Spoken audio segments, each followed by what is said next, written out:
What's going on, my Jack brother? Coach Scott here. In today's video, we're gonna build the perfect fat loss meal plan that is 100% personalized to you. So what makes a fat loss meal plan perfect? Well, it should be enjoyable, suit your lifestyle and your personal preferences.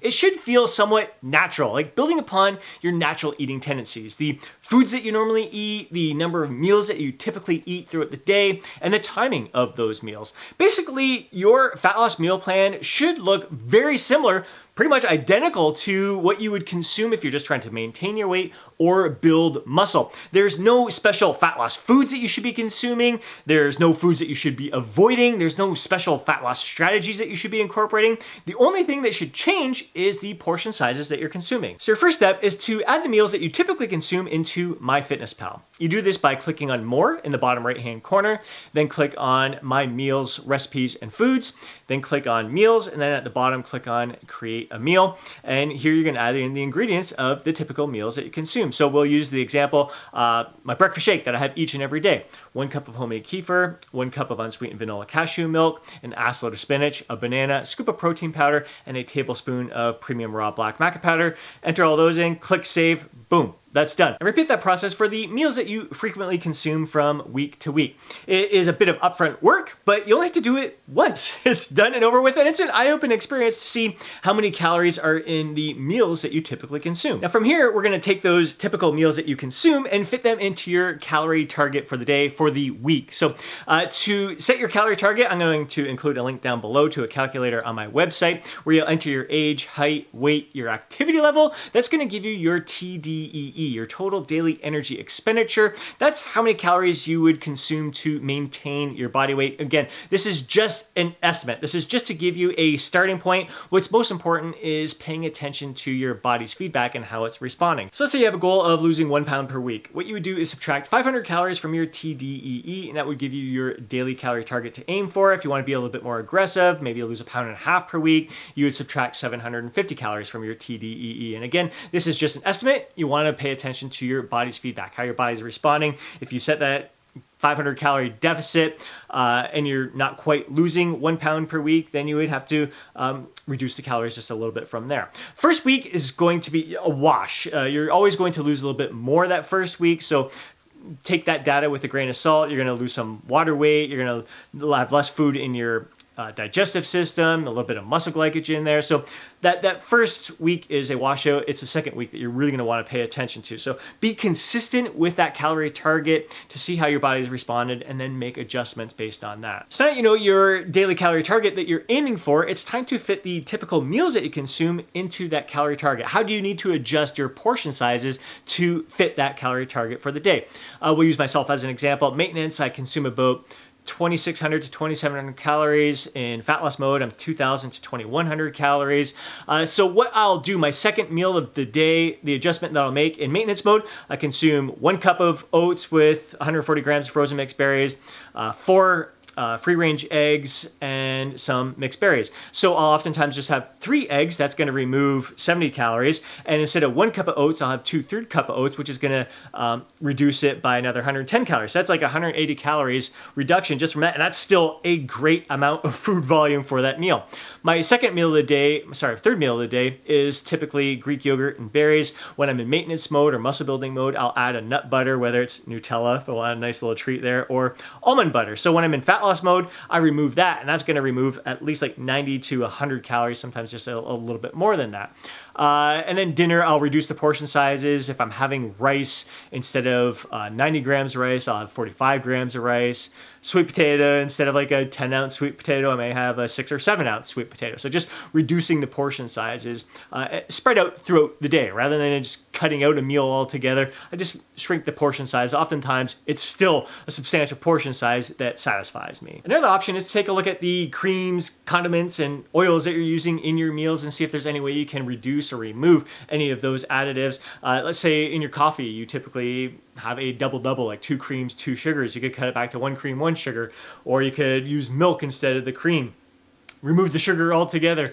You could do like I do and either use an unsweetened almond and coconut milk, which tastes freaking delicious, or an unsweetened vanilla cashew milk, and those add hardly any calories at all to your coffee and add some incredible flavor to it as well. Another thing I did when I lost 50 pounds 11 years ago is I stopped putting butter on my toast, and that saved me over 150 calories right there. And yes, butter on our toast is tasty, but I ended up just getting hooked. I adapted to plain toast. Like, I still, to this day, don't put butter on my toast. It's a treat whenever I do. Or I'm out at a restaurant and I have it, I'm like, oh wow, that does taste really, really good. But it's not something that I need really to get satisfaction out of my meal. I'd rather save that 150 calories for something that's going to be even more satiating to me, more satisfying, more tasty. But every once in a while, it is a nice little treat. When you're frying foods, if you use oils or butters or margarines, you could switch to a low-calorie, non-stick cooking spray. And if you're not a coffee drinker, you prefer lattes instead, and you're getting flavor pumps in there, you gotta be careful with that. That can be an easy way to cut back on calories. Some of those drinks, they get like 4 pumps, 6 pumps, or whatever. Just reduce it to 2 pumps, or go with no flavor at all. Just enjoy a regular latte without those pumps of flavor. Just save the flavor pumps for every once in a while, on occasion, when you just want to have a little bit of treat here and there. The bottom line is you want to make simple changes that make it easier for you to stick with your diet. You also want to have flexibility with your approach. So let's say your family decides, hey, Friday night, let's have pizza. How can you make that pizza fit your calorie target? There's a couple approaches. You can focus on the daily target there. So let's say you have a daily target of 2,000 calories. You typically consume 4 meals per day, roughly 500 calories each. So instead of your typical 500 calorie dinner, you want to consume 1,000 calories worth of pizza. So you have an option here. You're now like 500 calories over. You could just eliminate one of the other meals from the day. So you have 2 meals plus your bigger pizza meal for dinner there. Or you could take those other 3 meals and reduce them by like 160 calories each. Another option is to look more on the weekly basis. So let's say you went over by 500 calories today. You're not going to reduce your calories for the remaining meals. What you're going to do is reduce your calorie target. Instead of hitting 2,000 calories each and every day, for the next 5 days after eating pizza, you're going to consume 1,900 calories. So it's not going to feel much like a disruption to your week. It's only 100 calories less than what you typically been consuming in this diet. And that's going to kind of balance things out from that one higher calorie day where you consume 500 calories more from that pizza. So that's your starting point, aiming for a calorie target with meals that you typically consume and having the flexibility to incorporate pizza nights or any events or special occasion that you may attend.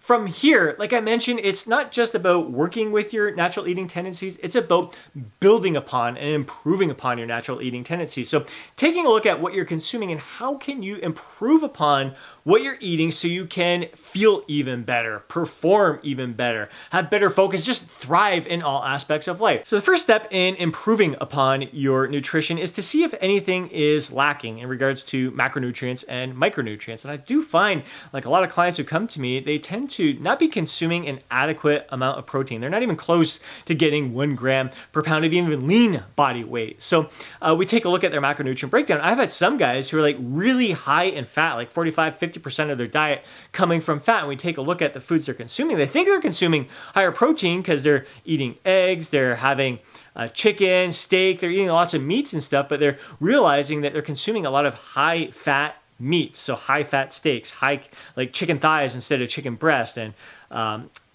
medium ground beef instead of lean ground beef or extra lean ground beef, and they could be using ground chicken instead. So there's different options that they could do to reduce the amount of fat intake in their diet and increase the amount of protein without really having much of a disruption to their overall eating. It's very much similar. It's just leaner cuts of meat that can bump up their protein and decrease their fat. Other clients are like super high in carbohydrates. So for them, it's all right, let's see, where can we reduce the carbohydrates in your diet and where can we add more protein? What's gonna be the easiest swaps that we can make in your diet that you're still going to enjoy? It's not going to be stressful to you to make any of these changes. It's going to be an easy adjustment for you, something that is going to be easily adaptable to your lifestyle. Now, my nutrition has been pretty damn solid for the past 10, 11 years, even more so during the past 5 years, but I'm always trying to improve upon it. And during the past 2 years, some improvements I've made is increasing my veggie consumption. I basically have veggies with every meal, using it to keep my testosterone health optimal there, reducing the estrogens in my diet, and fueling my body with making sure I'm getting an adequate amount of each micronutrient. So again, I can thrive, perform my best, making sure my body is functioning optimally in all aspects there. Other changes I made is like when it comes to cheat days, cheat meals, I pretty much keep things in check now. I just don't enjoy feeling full and bloated and stuffed. Those days are behind me. I've really learned to eat more in moderation, being more responsible whenever I'm indulging in some of my favorite treats. The other thing I've been doing is improving upon the quality of the typical foods that I consume. Eggs being one of them. I consume 4 eggs each and every day. Instead of getting eggs from the grocery store, even if they are free run, the standards for those grocery store free run eggs are not what we think they are. So I've been getting my eggs from one of my friends' local farms. Every time I go there, pick them up, I see the hens running around. They're all happy, healthy. They got lots of space. They're getting lots of love and affection. And it's just great seeing the different colors, the shapes, the sizes of the eggs. I know that I'm putting in quality nutrition into my body that doesn't pump with steroids and antibiotics and all the other kind of stuff. And trying to do the same thing for meats, whether it's free-run chickens or free-range beef that I'm getting. Even the vegetables, just getting my veggies from a local farm that are organic and not sprayed with any kind of pesticides or anything. So those kind of things, just knowing that I'm fueling my body with really quality foods that are going to serve me best it's been great, because when your nutrition is already good and you're doing well, it's these small little changes that can make incremental improvements to your overall health and well-being. But those are improvements based on what's important to me. I want you to make improvements to your fat loss meal plan based on what you value. Maybe you want to become a little bit more plant-based because of ethics, your love of animals. All the frickin' power to you. How can you modify your diet to accommodate that? So really focus on the foundation, working with your natural eating tendencies, and then building upon those natural eating tendencies, improving upon those natural eating tendencies based on what is important to you. And that is the perfect fat loss meal plan that is 100% personalized to you. And it is a true lifestyle approach, because it's how you're gonna eat, whether you're in fat loss mode, maintenance mode, or muscle building mode. It's just gonna be the portion sizes that change. And no matter whether you're in fat loss mode, muscle building mode, or maintenance mode, you're always gonna want to try to improve upon your nutrition so you can improve upon your overall health, well-being, so you can continue to live your life to the fullest with confidence, pride, zest, and vitality. I hope you enjoyed today's video. If you did, please do me a favor and smash that thumbs up button. I'd really appreciate it. If you want to see more videos like this, be sure to subscribe to the channel and hit that alert button so you're notified each time I upload a video. If you know a fellow bro who would benefit from watching today's video, please do me a favor and share it with them. More than anything, I would love to hear from you down in the comment section below. Share your thoughts, share your insights, share your feedback on today's topic. And before you go, don't forget to download your free guide, Jacked After 40. Have yourself an amazing day. Catch you next video.